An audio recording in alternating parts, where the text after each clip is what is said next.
అయితే ఈ అమ్మాయిని అతను 3 సార్లు కలవడం కూడా ప్రయత్నం చేశారు. ప్రయత్నం చేసిన అమ్మాయి మారిపోవడం జరిగింది. ఇక వదులుకోవడం జరిగింది. తర్వాత కొంతకాలం తర్వాత ఈ దాదాపు 6 months గ్యాప్ అతను పని చేసుకుంటున్నాడు.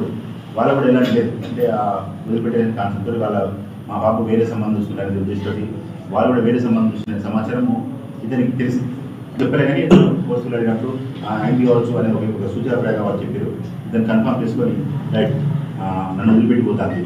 వీళ్ళంతా ఎవరు వాళ్ళ అమ్మాయిని డైవర్ట్ చేసి అమ్మాయి బ్రెయిన్ వాష్ చేసి అమ్మాయిని నాకు తక్కువ పోతాను వెళ్ళి అనేది లోపల డెవలప్ చేసుకోవడం జరిగింది.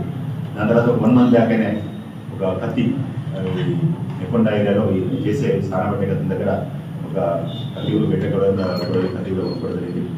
ఇంకో కత్తి కూడా అతను అమెజాన్లో ఒక ఆర్డర్ చేసి ఒక చిన్న కత్తి కూడా అతను కొనుక్కోవడం జరిగింది. అయితే ఇతను ఏం చేశా అంటే రైట్ ఒక ప్లాన్ ప్రకారం